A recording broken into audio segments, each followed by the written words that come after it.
Conosco, no momento que o colega Mike Eyman decidiu que trabalha em verga de hambre, ela visa, vou claro, que quer assistir aqui para proteger o direito, a autonomia desse país, e não que mira nenhum dano assim no seu povo, e não que mira nenhum sangue, drama, nenhum dolor no seu povo, e sei para mim estava guia para donar, mesmo que tu meu colega não contribuição a ter coisas que não tranquilo, sostener e procurar para chegar a uma solução. Nunca sacrifício para o princípio nada por nada. Nunca.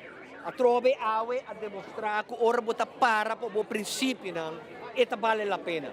É claridade, netamente que a palavra está dizendo. É sequestro de presupuesto de Aruba, é violação de estatuto e constituição acaba.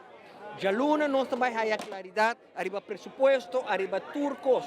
Eu não sei que o seguinte passo não está, mas vou poder seguro com Mike, depois de 7 dias, que ela sacrificar sua vida para o princípio de autonomia de Aruba, que é acordo aqui mesmo está bom. Que bem que nós estamos para a Luna, é sequestro e violação de constituição. De maneira sucede, os últimos 7 dias acaba.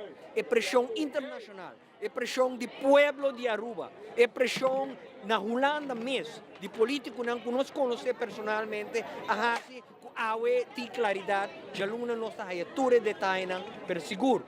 Por les para nos tur, les para nos unan, nunca entregamos o princípio não. Nós logra algo toch?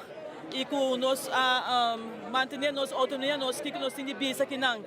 Então, é hope importante para sobre a aqui nós precisamos um statement que a nós arubiano não está entregando. Nós não está entregando nossa autonomia e não ainda mais se trata para a nossa constituição. E nós como parlamento de Aruba também me está convencido para que o motivo é desde que a Clarissa também adrenta de verga de hambre para sobre ela atachar parlamento também. Mas uma vez o parlamento aprovar presupuesto e mesmo agora firmar.